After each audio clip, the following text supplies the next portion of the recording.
Cloud9 Vaping, sponsors of Dave's Tackle Box.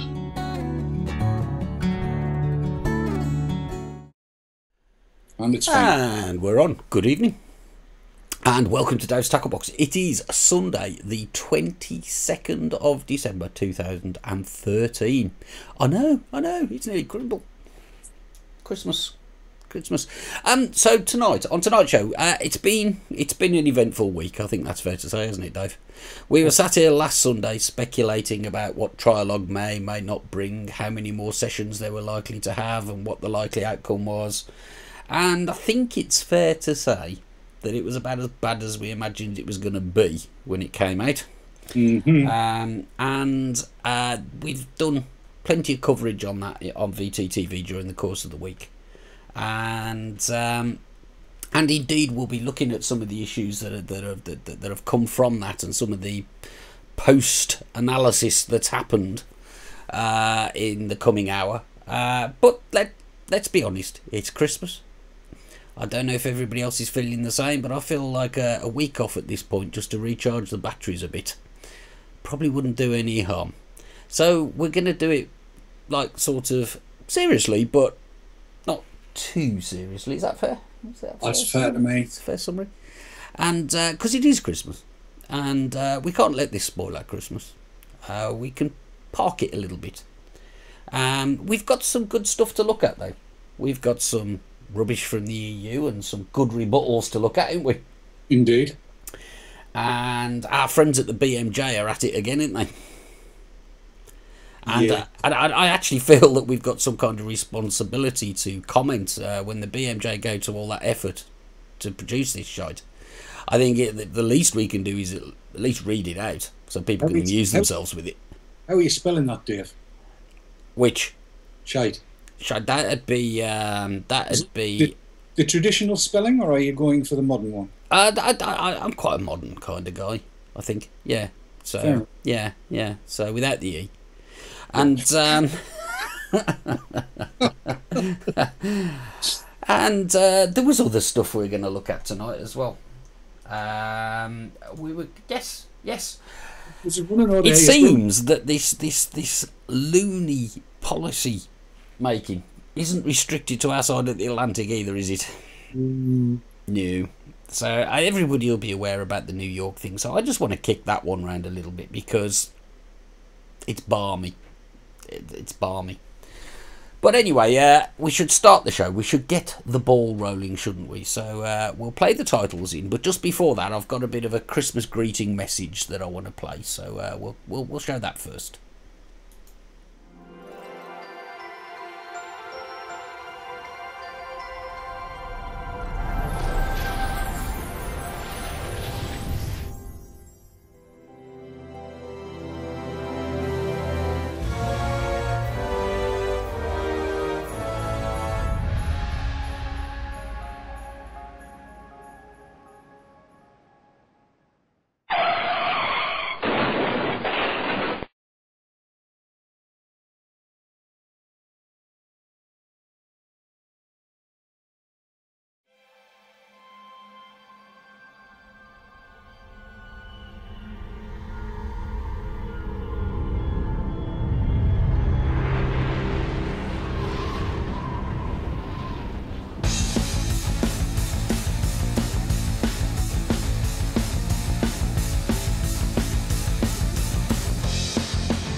And off we go then. Okay, so yes, sorry about the... I did put a little asterisk in there. It didn't actually say Merry fucking Christmas, did it? Oops. Yes, right. Tonight, as mentioned, we're gonna be looking at some of the stuff that's been going on over the last few days, and I think a good place to start, Dave, is this New York ban. Okay, so if anybody's been in a coma all week, you couldn't help but watching some of our American vaping friends tweeting away there. And this is something that's been sort of brewing for a little while. And I think, was it Thursday or Friday? Thursday. Thank you, Dave. The New York City Council, or whatever they're called, took a vote on whether to ban the use of electronic cigarettes, basically anywhere that smoking's banned, and their smoking ban's quite similar to ours, isn't it? So indoors, basically. Beach, in parks. Oh yes, of course. I forgot that. Yes, it's kind of in public, isn't it? It's basically where you can be seen by anybody that's not your wife. Yeah. Or your mistress. Or both. How can somebody be your wife and your mistress? Don't worry about that. Don't.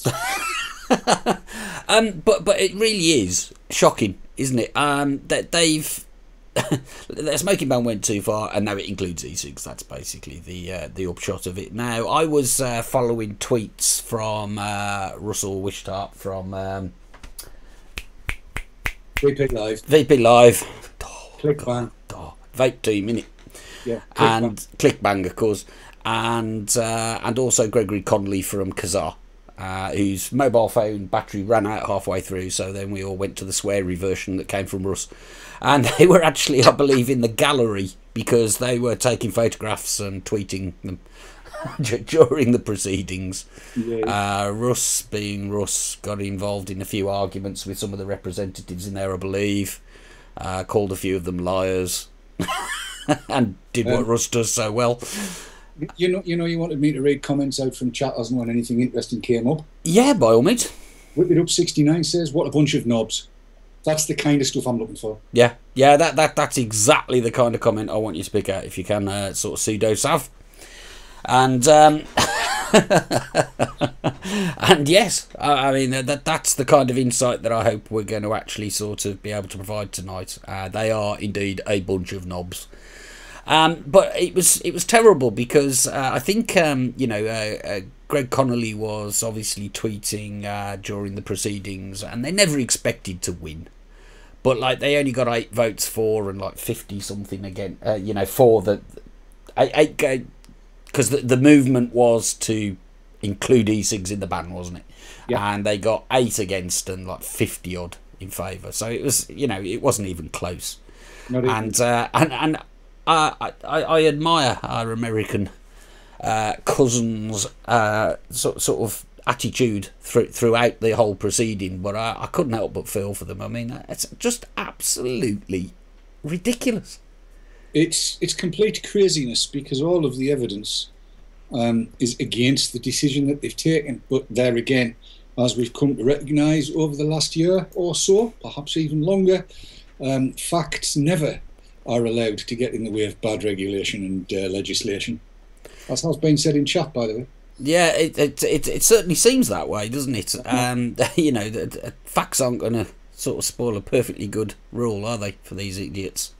Well, I'm in a Christmas mood, so they're all getting paid off by Big Pharma. Yeah, it's hard to doubt it. It's hard to doubt it, Dave. It's impossible to doubt it. I mean, we have heard that there's 40 million euros being spent in Europe. Christ only knows how much they've spent over there. He'd be turning in the bloody manger now. He would. The little baby Jesus would not be happy with the way it's going worldwide. I'm going to make one suggestion for all of our brethren in the state and city of New York. And the phrase is civil disobedience. Stick 2 fingers up at them and carry on. If you've got them, vape them. That easy. Sounds fair enough to me. I mean, what they're going to do? Arrest people? Fine them, I guess, is the plan, is it?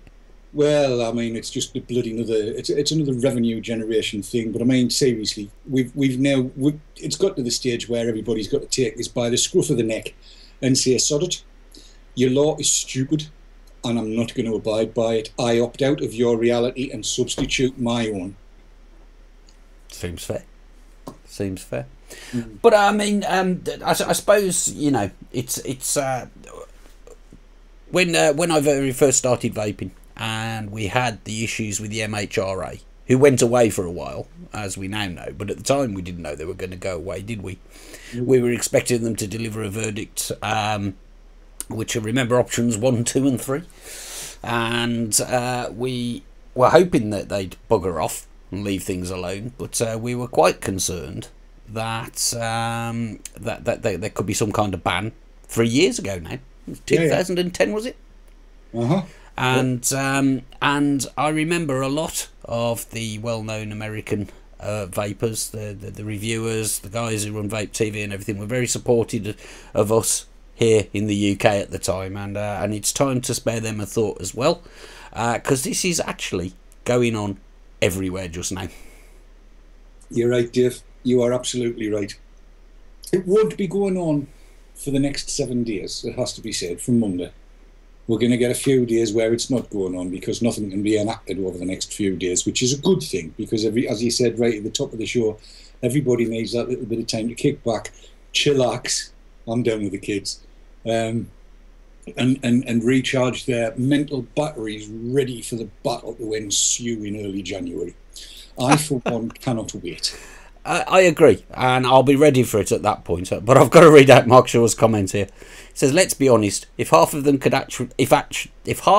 actually let facts get in the way of things, most of them would be out of a job. As the fact is, many of them are not fit for purpose." Easy for you to say. Which is easier for him to type than me to say clearly. But somebody's suggesting you could do a Lady Godiva in protest. No, it's you that's got to do the Lady Godiva. No, that means you, Dave, not me, Dave. No. See, have you seen the size of my belly? I need scaffolding to get it out of the way. Poor horse. That's all I can keep thinking. Well, yes, that's true. Is Kevin hosting a show tonight on VP Live? I have no clue. Sorry, I Thomas. would imagine he will be. I do not know. Whip It Up 69 said he meant Dave Malik. Ah, there you go, Dave Malik. There you go. Yeah, in which case I'm all for it. Yeah, I'm all in favour, so aye. You watch our Skype chat go crackers now when Davey Malik's going, "No, don't take me clothes off." Oh dear. Yes, right. Okay. Yeah. So it's important that we do what we can and give support to our American fellow vapors, frankly, in all of this. Just as we're uniting throughout Europe, we must do the same. It's the right thing to do, and that things seem to be taking a slightly different path, but with the same net effect over there, don't they? Well, you're saying a slightly different path, and you're not wrong, because apparently Dr. Farsalinos was across there earlier on this week, and he's saying that the FDA is actually listening, in stark contrast to what the EU's doing, which gives you some reason to be cheerful over there. And the potential is that they might actually consider proper evidence and actually come up with the right idea with the FDA, at which point in time all of these city councils and states... It really, though, doesn't it, Dave? It really underscores what a farce this process is when two organisations that are supposedly got the same objectives, right, look at the evidence and draw two different conclusions. Well, yes. Absolutely. I mean, it really does spell out what a travesty this is. It is a complete, total and utter, what's the word I'm looking for? Oh yes, clusterfuck. That's the word I'm looking for. Yes, that's Croat. That's a good word. I was going to say omni-shambles, but your word does it just as well. It's just easier to say, Dave. It is, yeah. Fustercluck. Fustercluck. Sorry, did I mispronounce it? Whip It Up and I are on the same wavelength, clearly. Yes, indeed, Fustercluck. Fustercluck, yes. It's not cobblers, it really is a Fustercluck, Midge Dog. It is a festering pile of fetid dingo kidneys, is what it is. Oh dear. I'm sorry. I've got to refresh one of my screens there. And I'm back. That's good. Okay, so yeah, terrible. One of the things that sort of concerns me quite a lot about watching the ease with which the New York City Council, I mean, this is like one of the biggest cities population-wide in the world, okay, in the developed world, and the ease with which they got that through, it concerns me greatly. It concerns me greatly, because if they can do it there, they can do it in London, or Birmingham, or Manchester. Okay, the legal structure's slightly different, but the councils actually have quite a lot of say over here, don't they? Yeah, but the councils over here don't get elected for kind of the kind of terms and under the times kind of conditions that they do over there. I mean, anything that's not legitimate, you can throw out straight away over here. And aside from which, they know damn fine. I mean, if they were to try it in Brum, there'd be like 400,000 vapors would be just marching straight down on them, and they'd be all hell. Yeah, yeah. I mean, I tell you what, I'm so looking forward to the 11th of January, because I think that's going to be a demonstration of just how many people we can actually put in various different places. It's going to be an eye-opener for an awful lot of folks, is this? It should be. It should be. And we'll come back to that just straight after this break. But just before we go into the break, I'm just going to be sort of slightly flippant in answering Alan Fletcher's question. His question was, how many vapors are affected in New York? And the answer, of course, is all of them. This also is true. End of part one.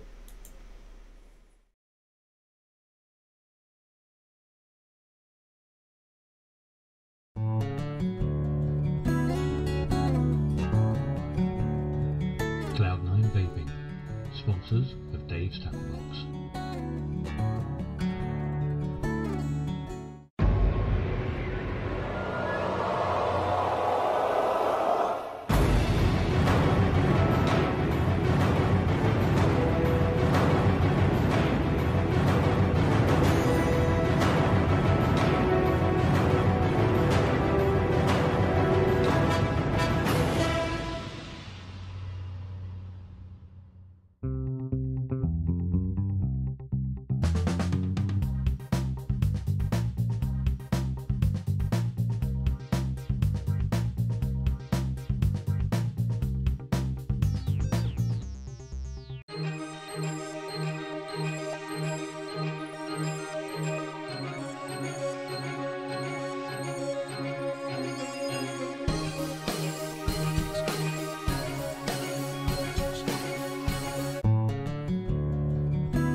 Cloud9 Vaping, sponsors of Dave's Tackle Box.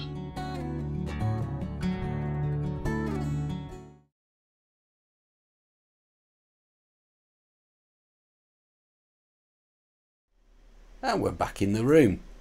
Now, I just want to point out one thing there. I just read a comment in chat, and it was about a rumour that was on the forums earlier about local council somewhere trying to ban vaping in council houses. Choosing my words carefully, I don't think that was true. If you actually find that thread on UKV and read it through, I think you'll find that it came to it was a prank or something. So there you go. Just thought I'd underscore that one. And I apologise to Alan Fletcher for my extremely unhelpful answer about the number of vapors in New York. But as you probably gathered by now, Alan, I have no clue how many vapors there are in New York. Lots. More than 10, I would imagine. Definitely that. Yeah. So, but yes, and that's an interesting story in its own right. Actually, the mention there about the council house thing. Now that was a non-issue that cropped up earlier, but there's so many of it, much of it going around at the moment, and and a lot of it's down to the fact that we're not really, nobody's actually come out apart from Clive Bates and people who are friendly to us who have actually taken the trouble to break down what these proposals that we're up against actually mean to us at the moment. I mean, partly because of that, I did a blog during the week, and that's it's that I know I don't blog very often, but I've never had one retweeted and spread around anywhere near as much as that before. So it was obviously something that was needed, because I'd happened to read Clive's piece, which told you exactly what was going on, and I just simplified that and put it out. But there's so much sort of speculation going on around the place, and a lot of it's down to the sort of ambiguous wording in the in the latest proposal for the directive, isn't it, Dave? Absolutely right, bro. I was on UKV. I think I spotted it this morning because I wasn't around much yesterday because of Christmas shopping. You know how it goes. And I think it was Dodderer that posted it up, and he posted a lot of good stuff. He's got a good nose for sniffing these things out on UKV. He posted it up, and he'd done a sort of cut and paste and a mini analysis, but linked to a document which I'll put up on the screen now, and it's an EU document. If I just get that on the screen, and it's basically a justification. There we go. It's a justification for Article 18. Now, it actually goes on and sort of gives the reasoning behind the need for an amendment to the existing Tobacco Products Directive, because we already have a Tobacco Products Directive. It's like 10 years old or something, isn't it, Dave? 6 years older. There you go. And these are amendments that are supposed to bring it in line with what's on the market today, basically. So yeah, we want to ban slim cigarettes, we want to change the package on cigarettes, and we want to ban e-cigs, but we don't want to call it a ban. We want to pretend we've made it better, but really we're banning them. Yep. And so it comes up with it makes statements like, currently there is no EU-wide regulatory framework to guarantee the safety and quality of e-cigarettes. It then goes on to say that an e-cigarette with a concentration of 20 milligrams per milliliter delivers approximately 1 milligram of nicotine in 5 minutes, the time needed to smoke a traditional cigarette which delivers 1 milligram of nicotine. And this is the first document that I've seen, and I'm not sure how well it'll show on that screen. Maybe I can actually sort of zoom in on it a little bit, thanks to the joys of the wheelie mouse. And you'll see it's got these little numbered references at the end of each point. And at the bottom, they're actually quoting their sources. Now, some of these are quite interesting. So they're talking about notifications concerning refill liquids for e-cigarettes via the RAPEX system. Okay, and that's the rapid alert system that you use for like foods that might poison you. I guess that's probably where the horse meat stuff started breaking and stuff like that, I would imagine. Didn't actually hit RAPEX until it hit the news, that didn't. But I bet it did eventually. When you got caught up, yes. Yeah. But it's also the sort of things that if somebody is selling like, I don't know, dodgy mobile phones that explode or something, then there'll be a RAPEX report on it. And I actually remember, and I'm going to give a shout out to Very Boring, who I know is in our chat tonight, when they first started going through this process and they were referring to RAPEX reports, he went looking, do you remember? And he went through the RAPEX stuff and found precious little. And they're talking about 14 notifications anyway for concerning the liquids for e-cigarettes and stuff like that. And I remember one of those that we dug out at the time. Somebody labelled it with the wrong strength or something in Germany, if I remember rightly. It was labelled 18 and was actually 6, that particular one. Right, there you go. And I'm having to lean around to see this actually because of the way I've got things but they're also quoting things like Totally Wicked, who's saying the commonly sold 10ml refill bottle of 18mg contains the equivalent of 180 smoked tobacco cigarettes, and they're quoting Totally Wicked there. Yeah, but they're not actually quoting Totally Wicked. Are they not? No, that sentence doesn't appear anywhere on the site. I went and had a look. I wonder if it used to or something. No, they've extrapolated from that. Totally Wicked's never done that. But the one that was most interesting for me, and we're going to come back and have a little sort of knock at this in a bit, Dave. But another thing that I noticed as well is number 9 there. They're quoting ECF as one of their sources, which is interesting. So if anybody's in any doubt about, whether people do read the forums and things like that, there's evidence that they do. But what gets me is that they have generally, they've used e-cig vendors there. They've used, correctly or incorrectly, and I must admit I didn't go as far as checking to see that line was there. I took it at face value. They're quoting Dr. Farsalinos on the amount of nicotine that somebody needs to sustain them and what's equivalent to a cigarette. And he's spitting teeth about that. He's extremely upset about that, and quite right too. And you get the general idea. So it's a bit of a gobful, this URL. You may be able to make it out the top of the screen there. So if you pick up the replay, you might be able to read it. But it's ec.europa.eu.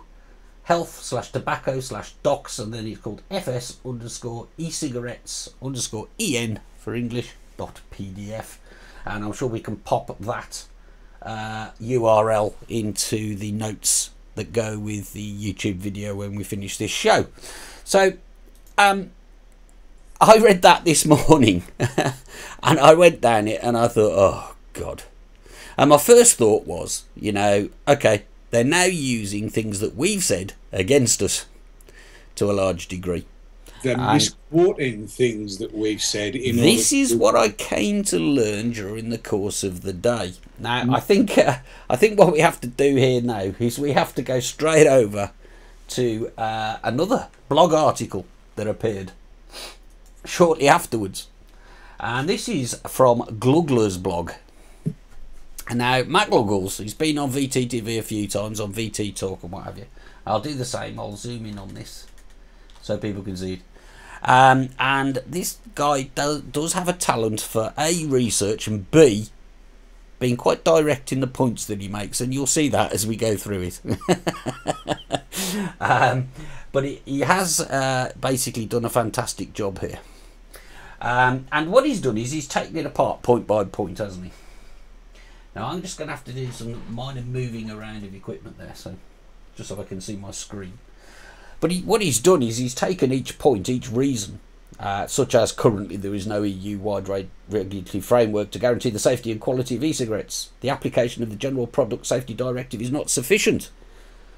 And then he's taken the justification, which was the fine print of what we looked at, which was there were 14 RAPEX issues raised concerning refill liquids. And then he goes on to say, it's cherry picking. These notifications show that the system is working. In actual fact, there are more RAPEX reports for toys than for refill liquids. Yep. And I wonder if the Commission have actually read these RAPEX reports. They are reports for incorrect labelling of liquid, not for any toxicity or health problem. The system works, incorrect labels are picked up, and corrective action is taken. Evidence that the general product regulations work. Comment on that one, Dave?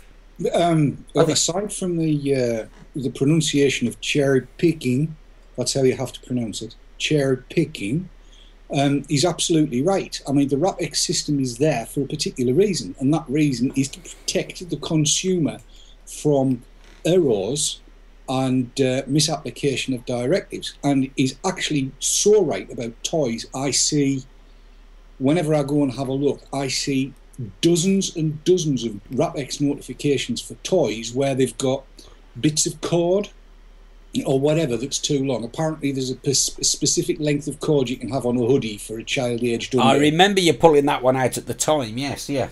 And there are so many of those, I mean, just bazillions of them all the time. And he's dead right. It proves that the system works. Not that it doesn't work, but that it does work, because something's identified and then something's done about it, as in it's taken off the market. There's nothing wrong with that at all. It's pure cherry picking. Cherry picking. Cherry picking, Cherry yes. picking.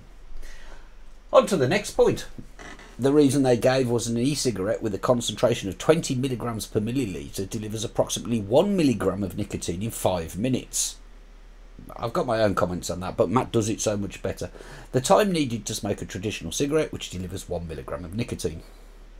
Now, if anybody follows Matt's blog, you'll know that he did an article, I think it was yesterday or the day before, explaining why 20 milligrams from e-cigs is not the same as 20 cigarettes, and he has a look at a bit of the science and the bad science that have gone into those claims and counterclaims, and it's basically pure rubbish. Just to summarise here, it's pure twisting of figures. The time to deliver is similar. However, the concentration delivered is completely different. It's 10 times different. For a full explanation, you can go and look at his blog. He then goes on to highlight that mega error. They quote some research by Dr. Farsalinos. Perhaps they haven't read it, or perhaps they are being duplicitous. But Dr. Farsalinos was identifying minimum level of nicotine that is needed to work for a smoker, and the Commission have now turned this into a maximum. In other words, that's all you're going to get. Dave?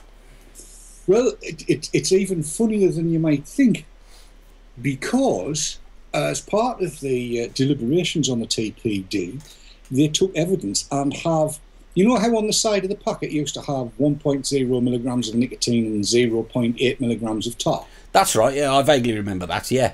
That's been taken off under the TPD because, as they've said, it is misleading. It's not right. It doesn't actually work. So let me just check then. So it's misleading when it conveys a message that the cigarette companies want, but it's accurate enough to base this legislation on. Oh, you would? Well, yes, that's one way of putting it. Okay, just clearing that up. I think the phrase is known as double standards, is what it's known as. That's one phrase. Well, I'm trying to be polite, slightly. So, yeah, I mean, they know damn fine. They've seen the information. They know absolutely correctly that what they've said there is, what's the word I'm looking for? Bollocks. Yeah, and I believe Matt does go on to use that word shortly. Yes, it wouldn't surprise me in any way, shape or form. And in fact, I'm really surprised that he hasn't used it before we've gotten to this bit. But the fact of the matter is, they have ignored their own evidence and substituted evidence that they think will lead to the right conclusion in order to support a piece of legislation that is not only stupid but dangerous. There you go. And as you said, bollocks. Basically. Yeah. Let's carry on down it, shall we? Yeah. Cartridges and refills. Oh God. Oh, sorry. Yes. My bad. The most commonly sold strength of e-cigarettes is 17 to 18 milligrams, and the strengths of 20 milligram per milliliter and lower were shown to be effective for the majority of smokers in their cessation efforts. Now you've got to take those last 4 words into account in all of this. In their cessation efforts. Yes. Well, I'm not quitting, so that doesn't apply to me. Exactly right. This is the bit I particularly liked, because this is clever. You know, I mean, it's the Commission trying to be clever, and well done, Matt, for actually picking this out. One of the reasons they gave was the market share for refillable cartridges and tanks varies across the EU. Fair enough. At this stage, reliable independent studies on market shares are not available. A recent study of a stakeholder estimating the EU average of refillable e-cigarettes to slightly exceed 40%. And Matt goes on to point out that actually 82%, that's not just like slightly over half, that's 82% of the market is currently for refillables. And these figures, they came from the e-cig summit from Dr. Lynn Dawkins, who's saying that Ciggy likes 18%, second generation stuff, so that's Egos, Visions, that kind of thing, at 72%, and Mods at 9%. So, you know, basically, it's rubbish. It's even more rubbish than that, Dave, because in France there are no cigarettes. They're all refillables. And there you go. I mean, yeah. How many times have I said this? If it wasn't so serious, it'd be funny, wouldn't it? It's I'm reminded of I forget who it was now. One of the guys that Andy filmed for SWAF,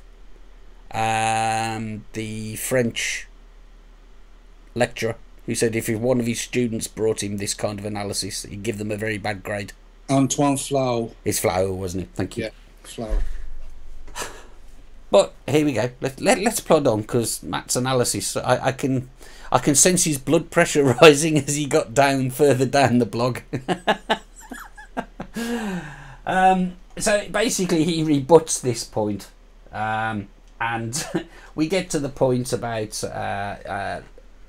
refillable cartridges and refill bottles with liquid can be contaminated, expose users to toxic nicotine liquid, and are a safety risk for children. Won't somebody think of the children, Dave? Well, if they were actually thinking of the children, they might get it bloody right. Well, yes. At all.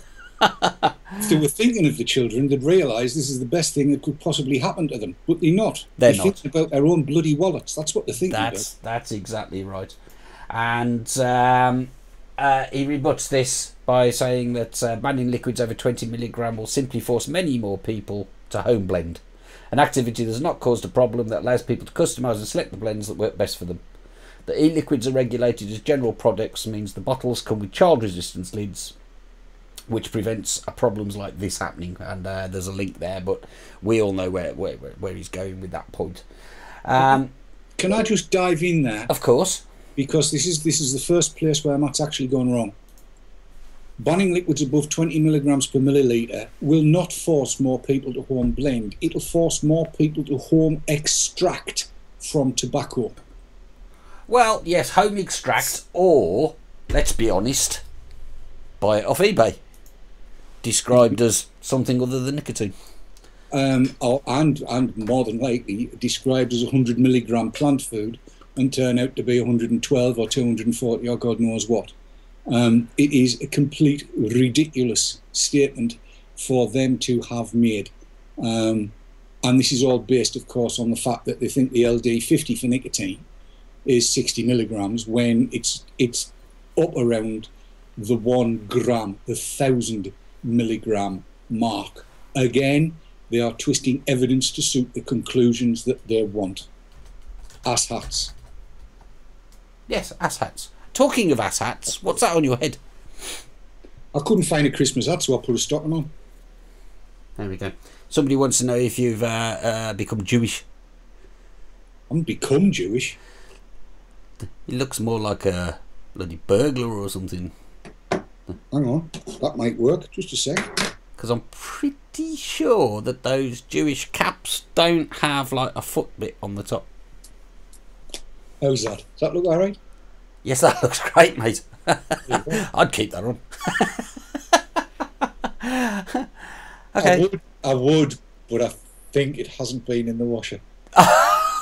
Oh, Dave. Dear, oh dear, oh dear, oh dear.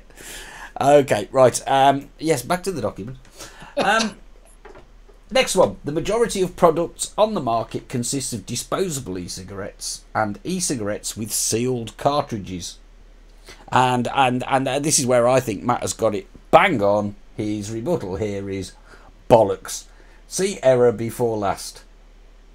Same lie repeated. And this goes on. And he goes on. They're talking about flavours being attractive to kids, so he rightly asks the question, how come you can buy fruit chill flavoured Nicorette gum from age 12? Who decides at what age you don't like a flavour anymore? This is the bit I don't get. How the hell, who actually makes the decision? Because, like, you know, from being a very young child, I've never liked Marmite. My daughter, she's never ever liked kiwi. She just doesn't like kiwi. Yeah. She never has. She never will. She just doesn't like it. I hate and detest grapefruit.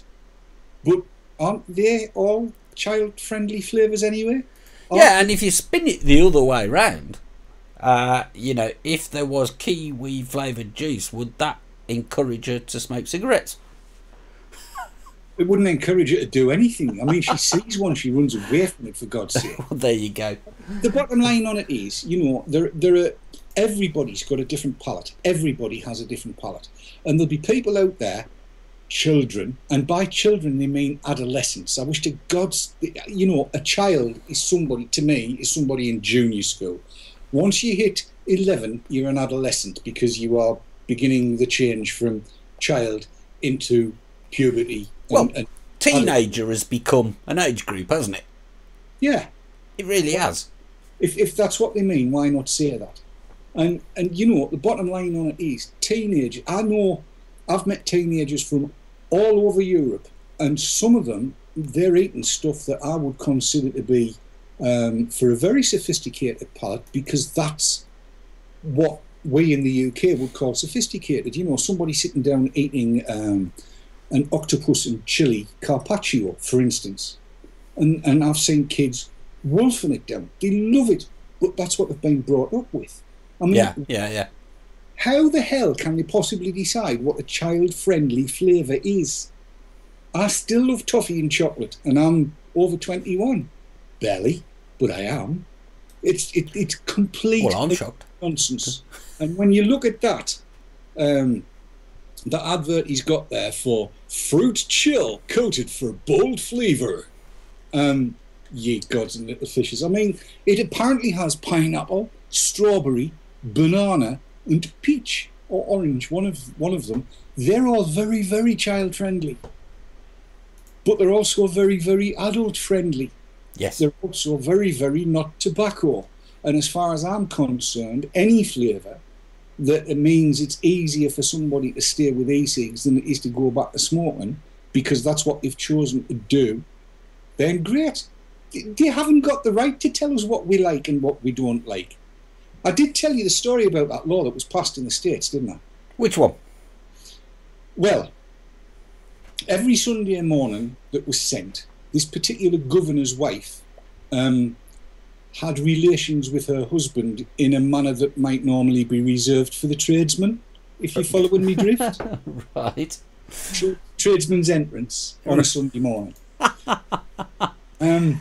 She apparently she wasn't particularly fond of this, so she got round all of her friends, who all happened to be senators or congressmen's wives or whatever it was, and they all decided that this probably wasn't a good idea. They wouldn't enjoy that either, so they got onto their husbands and had a law passed to say that it was illegal to do tradesman's entrance pumpy on a Sunday morning, and justified it by saying that all God-fearing men should be in church.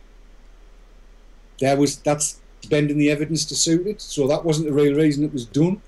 That has been repealed now, because apparently more and more ladies in that particular part of America are enjoying tradesman's entrance. You follow me drift. But just because somebody doesn't bloody like it doesn't mean you can pass a law about it. For God's sake, it's ridiculous. Quite. I mean, we'll leave Matt's blog at that point, but I recommend mattgluggles.blogspot.co.uk. He posts some really good stuff, and in the last couple of days there's been 2 or 3 really good articles. I think he's done another one since, and I haven't had a chance to read it before tonight's show. But he does some good stuff. He does some great research, and there's more of that one even. So, but have a look and let us know what you think. I would be tweeting it to me MP and MEP and various other people. And why not? Why not? I mean, this is what we've got to do. We've got to take the crap that they're stating as evidence and rebut it. And we've got to make sure the right people see the rebuttal. It's time for our second break. When we come back, we've got 2 more things that I want to talk about. The first one is this BMJ thing. Which I know that Dave's looking forward to having a field day with. Then we're going to talk about Saturday the 11th of January at 11 AM. Be back in about a minute and a half.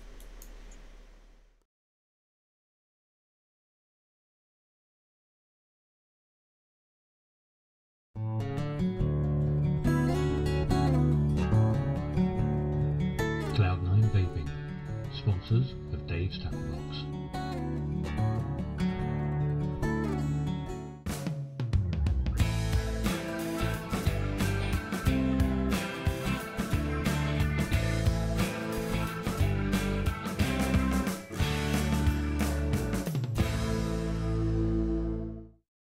iVaper and iVaper Elixir, based in Yorkshire, for your e-cig needs. That's iVaper.co.uk and iVaper-elixir.co.uk. iVaper and iVaper-elixir.co.uk, proud sponsors of vaportrails.tv.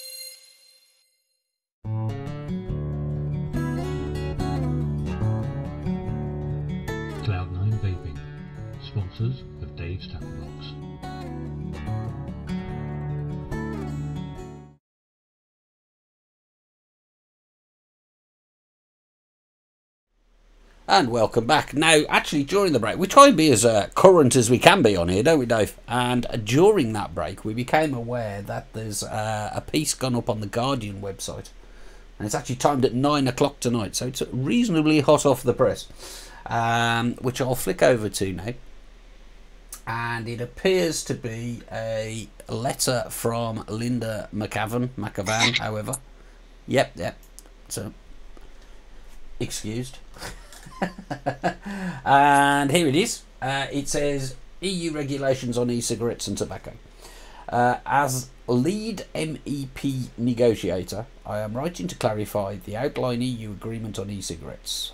Deal could lead to EU-wide ban on refillable e-cigarettes, piece dated the 18th of December that they're linking to. The agreement, backed yesterday by 27 of the EU's 28 governments, plus the majority of MEP negotiators, does not mean that refillable e-cigarettes can simply be withdrawn from the market if 3 governments so decide. The law does contain a safeguard clause, which says that if 3 governments withdraw a product from the market for safety reasons which have to be demonstrated, then the European Commission can look at proposing an EU-wide ban. But any action would again need to be signed off by all EU governments and MEPs. The draft law also rejects initial European Commission proposals that all cigarettes need a medicines licence. Instead, they will be treated like tobacco products. The proposals on e-cigarettes are only a small part of a much wider law, which means big changes in tobacco regulation, paving the way for standardised or plain packaging in Britain. It will mean 65% of cigarette packs, blah, blah, blah, lipstick, flavoured, blah. British Conservative MEPs are criticising the agreement, but these are the same MEPs who have tried all along to block progress. The law has the backing of major UK healthcare organisations, no shit, and doctors. And when the vote comes in February, and that's the significant part, and that's why we wanted to read this out, for a final sign-off in the European Parliament, Labour MEPs will be giving it a strong backing. Linda McAvan, MEP Labour, Rapporteur, EU Tobacco Products Directive, European Parliament. February then. Yeah. Do you know how to tell when Linda McAvan is lying? Mouth's open. Or she writes. Yeah, or somebody's printing something, yeah. There are a couple of little bits in there which you could easily take exception to, but go on, you go first. Well, you know, she says, then the European Commission can look at proposing an EU-wide ban, comma, but any action would again need to be signed off by all EU governments and MEPs. Yeah, they've put a delegating act in on that, which gives, that's what they've got to sign off, not on individual actions. They can do it at a stroke.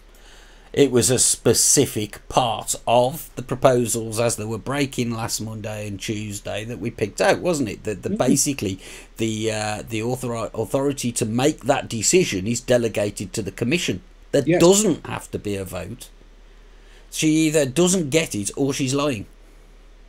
Or what we were told previously was a lie or wrong or something. Yes. Then she says the draft law also rejects initial European Commission proposals that all e-cigarettes need a medicines licence. Instead, they will be treated like tobacco products. Unless, of course, they aren't. Because there's a clause in there that still keeps the medicinal by function definition in there. Yeah. And anybody that thinks that the likes of the MHRA and loads of others wouldn't jump on that and give it a go is in cloud cuckoo land. The way I look at this is the MHRA need to save a bit of face, don't they? Absolutely. And that's given them the leeway, the little loophole that they need to save a bit of face. So in some ways that concerns me less than if they don't. In some ways, because we fancy our chances if it goes to court, don't we? Oh, we'll win. But if the MHRA decides to try the medicinal by function route, we will win. And only then will they fall back on the other stuff, which is the very reason why Article 18, in fact, every reference to electronic cigarettes should be taken out of the Tobacco Products Directive. They're not a tobacco product. And even if there were medicinal, there is no reason for any medicinal product to be in the Tobacco Products Directive. Even the Aldi Group and the Lib Dems initially said that they shouldn't be in there when the came out. That e-cigs just shouldn't be in the TPD. End of bloody story. It is that simple. And as far as McAvan having a pot of British Conservative MEPs criticising the agreement, I am bloody pleased they are, because they appear to have some sense behind them, and they want it out, and power to them. So and let's be honest, we need their counterparts in the UK Parliament to be hearing them objecting to it as well, don't we? The Lords are. It's our elected representatives that appear to be deaf, with certain exceptions, Dr. Sarah Wollaston being one of them. Yes, yeah, there are a couple about, but mostly they seem largely disinterested, but we can help them with that. Oh, yeah. Maybe we should skip straight to the Saturday the 11th thing. Maybe we should skip to that, because the BMJ gives us stuff about them anyway, frankly. Well, it's Gerard Hastings cherry picking again. Shall we flash it up briefly? Go on if you want. Let's find it. Here we go. He's making some very, very tenuous links. Go on, you talk them through it, Dave, as I'll flash it up there. Well, he starts off by saying electronic cigarettes are not subject to the same marketing controls as tobacco products. There's no reason why they should be. They're not bloody tobacco products. So there's no reason that they should. Although, interestingly, McAvan's just said they are. Interestingly. Yes. It says the market in electronic cigarettes has grown rapidly over the past few years. Many small manufacturers have emerged, and the tobacco industry has also taken an active interest in the sector, buying up independent operators and openly strategising about the business opportunities. Press releases show that 121 product trademark applications were made in the UK alone between May 2012 and June 2013. Now, I've got to kind of preface all of this by saying that, to my knowledge, Gerard Hastings understands the good that e-cigs can do. The problem that he seems to have is that he doesn't understand that in order to do that good, people need to be aware of them. He appears to be against marketing in all of its various different forms, and he particularly doesn't like the idea that e-cigs of any description might appear glamorous or desirable. Indeed, it's been said by a few MEPs that they should be unattractive. But what's the point of having an unattractive product that you want everybody to use?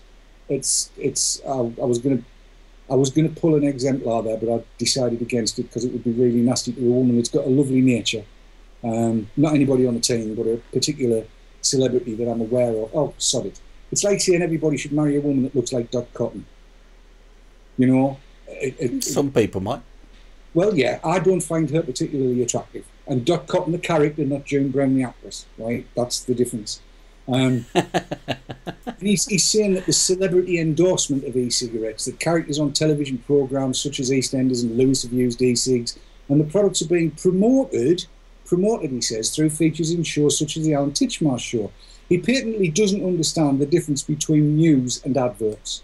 He doesn't understand the difference between general interest stories and promotion. In fact, he doesn't appear to understand much, because right at the end, he says, and I think this is quite interesting. Where is it? Come here. Scroll it down, David. Right at the end, he says, these problems demand a swift regulatory response. The Medicines and Healthcare Products Regulatory Agency decision in June to regulate e-cigarettes as medicines acknowledges the need for controls, but these cannot wait for the 3 years it has proposed. Specifically, young people need protection. Marketing must be tightly reined in, existing tobacco control policy reinforced, and the tobacco industry explicitly excluded from the policy making arena. One obvious first step would be to regulate e-cigarettes as tobacco products. He's patently not aware that the EU's even looking at them. I think he's thick as two short planks. He certainly hasn't done much to sort of improve the BMJ's what's credibility is the word I'm looking for amongst vapers, has he? It's been peer reviewed as well, so obviously the rest of his cohort haven't got a bloody clue either. Are they not aware of what's going on? Honestly, seriously, why would the BMJ let numpties free with their site? He won't shoot them. What can you say? Guy's a muppet. Yes, spokesmuppet. And we've known for some time that having an academic qualification is no guarantee of common sense. This is true. Very, very true. We've got 5 minutes left. We better talk about Saturday, the 11th of January at 11 a.m. Indeed. And again, I think you probably would have needed to have been in a coma if you don't know about this by now. But let's just make damn sure you do know about this. If you're on Twitter, you may see the hashtag hash a BBC Vape Meet is one of them, I think. Yep. And I know that there are threads going on pretty much all of the UK-based forums. What this is an idea that was born out of the UKV chat during VT Talk on Wednesday night. And what we're going to do, and when I say we, I mean the vaping community, across Europe also, I believe, yes, are going to turn up at our local broadcasters. So in the case of the UK, the BBC seems to be a prime target because they've got offices everywhere. They're not just a regional organisation, but they have regional buildings. And at 11 a.m. on Saturday the 11th, we're going to turn up outside as many of these places as we can. Myself, I'm going to the Birmingham one, the one at the mailbox in central Birmingham. Where you go, Dave? I shall be at Newcastle. And what we're going to do is we're going to vape. And we're going to tip the BBC off to let them know we're coming, in the hope that they'll come out and say, what's your problem? And then we can tell them. And my personal question for them is, why are you not covering this? Why is it getting the occasional mention and not the credence that such a story of corruption?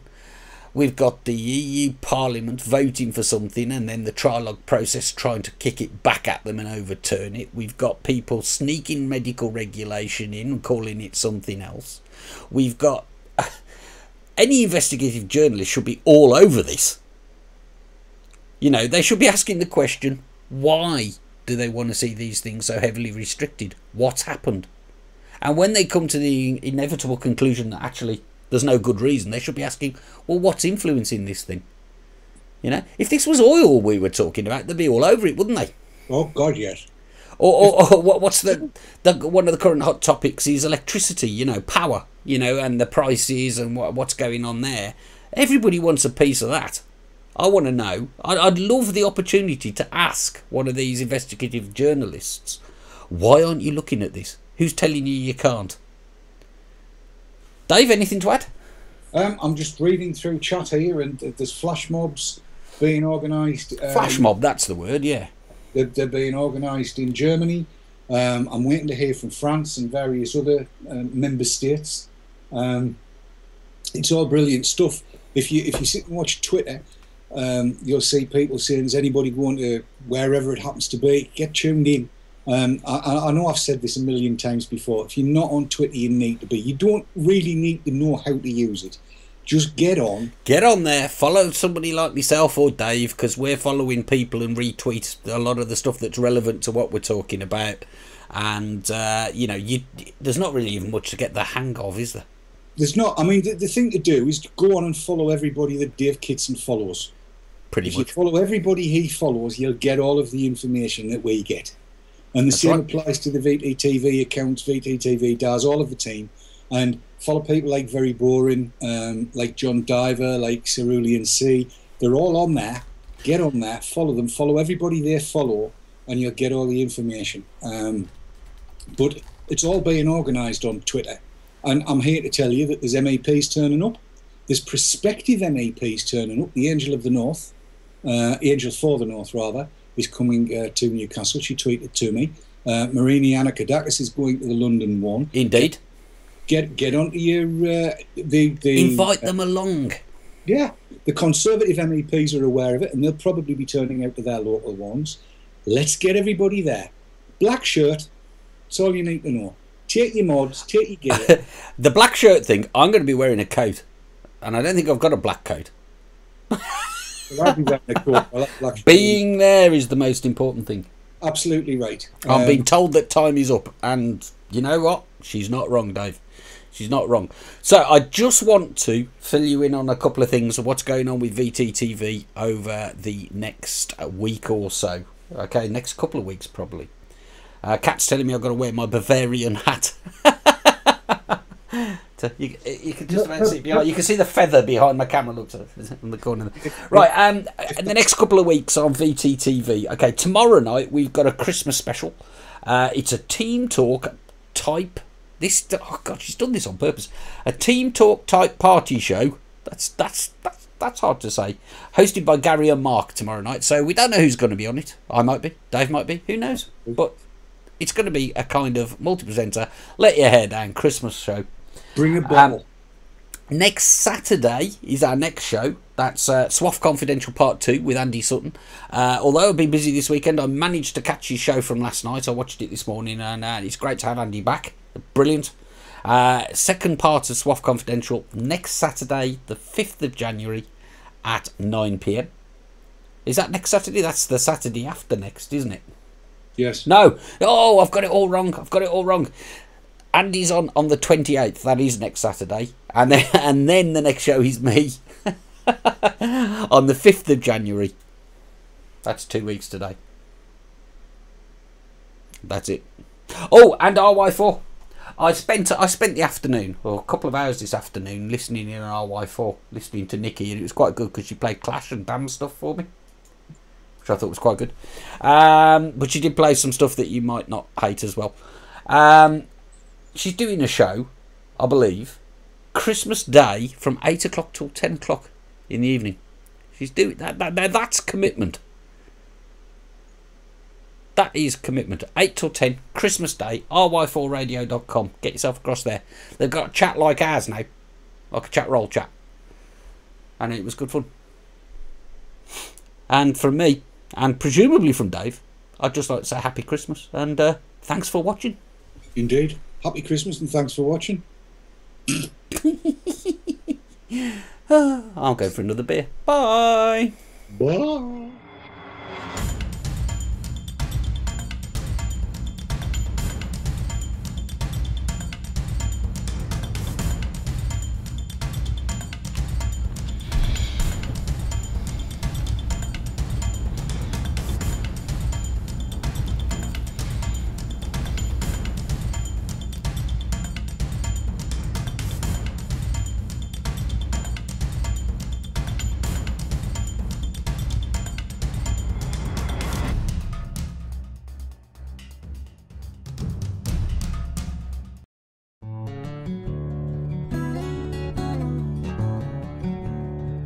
Cloud9 Vaping, sponsors of Dave's Tackle Box.